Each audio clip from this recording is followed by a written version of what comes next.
नमस्कार, मी आचल आणि तुम्ही बघताय लोकवाहिनी न्यूज चॅनलचं टॉप 10 महाराष्ट्र फास्ट बुलेटिन। एक नजर टाकूया राज्यभरातील महत्त्वाच्या घडामोडींवर। आळंदीत कार्तिकीला 2.5 लाख भाविक मंगलमय वातावरणात माऊलींच्या समाधीवर अभिषेक, इंद्रायणी तिरी भक्तीचा पूर।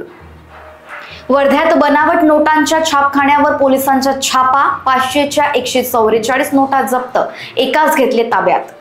मुंबई महापालिका निवडणुकीसाठी मनसेची तयारी गतिमान, शिवतीर्थावर महत्त्वाची बैठक पार।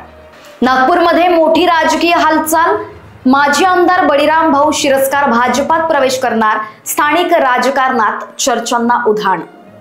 मुख्यमंत्री देवेंद्र फडणवीस आज छत्रपती संभाजीनगर दौऱ्यावर, वसंतराव नाईक यांच्या पुतळ्याचं अनावरण आणि भाजपच्या नव्या पक्ष कार्यालयाचं करणार उद्घाटन। नागपुरात काटोल मार्गावरील पेटरी येथे पहाटे 5 वाजताच्या सुमारास गोवंश घेऊन जाणाऱ्या ट्रकला आग, 20 पेक्षा जास्त गोवंशांचा मृत्यू, ट्रक चालक ट्रक सोडून फरार।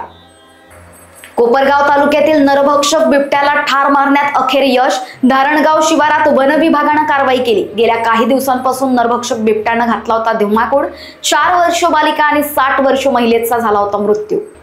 अजित पवारांच्या राष्ट्रवादीचे बीड विधानसभा क्षेत्राचे अध्यक्ष योगेश क्षीरसागर यांनी राजीनामा दिला। बीड नगर परिषदेमध्ये आमदार विजयसिंग पंडित यांच्या हस्तक्षेपाने क्षीरसागर नाराज, भाजपात करणार प्रवेश।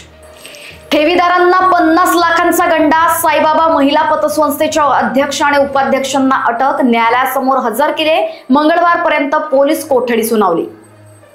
आणि राज्यात निवडणुकीच्या धामधुमीत नवीन पक्षाची एंट्री, राष्ट्रवादीपासून निर्माण झालेला आणि मेघालयात दमदार कामगिरी केलेला पक्ष नॅशनल पीपल्स पार्टी निवडणुकीच्या रिंगणात। आणि यासह अन्य घडामोडींसाठी बघत रहा लोकवाहिनी न्यूज चॅनल। नमस्कार।